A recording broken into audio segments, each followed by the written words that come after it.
Navbatdagi bemorimiz 31 yosh, erkak kishi.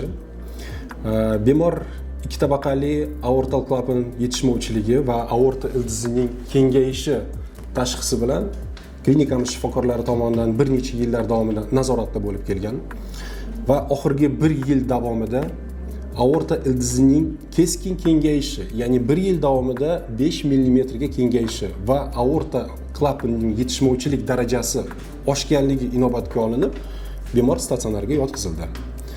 Bemor anamnezdan aortal klapan ikki tabaqali bo'lib shakllangan, bu albatta tug'ma va yillar davomida klapan o'z vazifasini qoniqarli bajarib kelgan.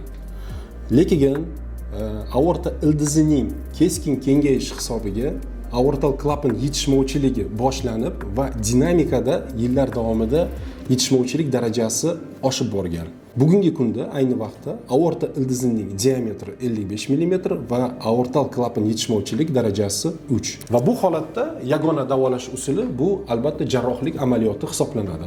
Ayni vaqtda aorta ildizining diametri 55 mm va aortal klapan yetishmovchilik darajasi 3. Eng qizig'i shundaki, bemorda umuman hech qanday shikoyati yo'q.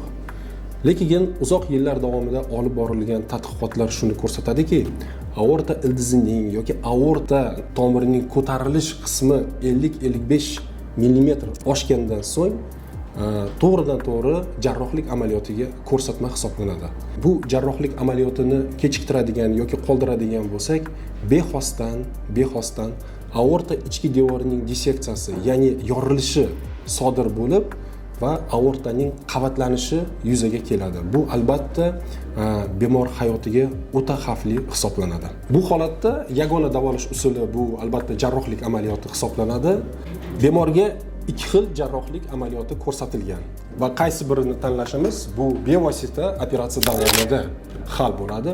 Ya'ni bir vaqtning o'zida aorta klapanini hamda aorta ildizini protezlash jarrohlik amaliyoti, ya'ni avtor bo'yicha Bentala Debano jarrohlik amaliyoti yoki faqat aorta ildizini protezlab bemorning o'z klapanini saqlab qolish amaliyoti avtor bo'yicha David operatsiyasi hisoblanadi. Bemorning yoshi, ijtimoiy va sog'lom hayot kechirishi va albatta jarrohlik amaliyotidan so'ng bemor o'zini sog'lom insonlar toifasida ko'rishi uchun aortal klapanning vazifasini tiklab va saqlab qolishga harakat qilamiz. Jarrohlik amaliyotini o'tkazish uchun Novosibirsk shahridagi Akademik Mishalkin nomidagi patologik qon aylanish ilmiy tekshirish klinikasida ishlaydigan yetuk mutaxassis, o'zimni hamkasbim, yaqin do'stim Sirota Dmitriy Andreevichni taklif etganmiz. Chunki Dmitriy Andreevich shu toifadagi tashxisi bor bemorlar bilan katta tajribaga ega va yiliga 100 dan ortiq aorta qon tomir patologiyasi bilan bog'liq bo'lgan jarrohlik amaliyotini o'tkazib keladi. Demak, yaqin kunlarda hamkasbim Dmitriy bilan jarrohlik amaliyotini rejalashtirganmiz va shundan so'ng qolgan ma'lumotlar bilan tanishtirib o'tamiz.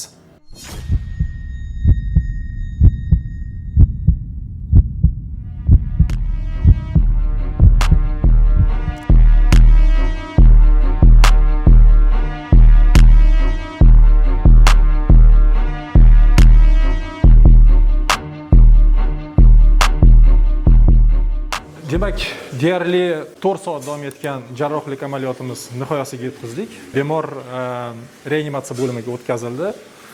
Endi aytib o'tadigan bo'lsak, intraoperatsion, to есть operatsiya davomida aortal klapanni baholaganimizda, demak, aortal klapan tug'ma 2 tabaqali aortal klapan bo'lib chiqdi. Odatda aortal klapan 3 tabaqali bo'ladi, lekin bu bemorimizda 2 tabaqali ekan. Aorta ildizining kengayishi haqiqatan tasdiqlandi, aortal yetishmovchilik ham tasdiqlandi. Demak, bu operatsiya avtor bo'yicha operatsiya Davida deb aytiladi. Bu operatsiyaning natijasi, to есть rezultati, отдаленный rezultatlari juda ham qoniqarli, juda ham yaxshi. Aortal klapanda yetishmovchilik 0.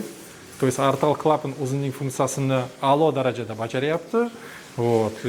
Bemorimiz mana ko'rganlaringizdek reanimatsiya bo'limiga o'tkazdi. Endi bu yog'iga endi reabilitatsiya jarayoni boshlanadi. Bemor keyinchalik 2 kun reanimatsiya bo'limida yotadi. Agar hammasi yaxshi bo'lsa, 2 kundan keyin umumiy palataga кардиологlar nazoratiga bemorni o'tkazamiz.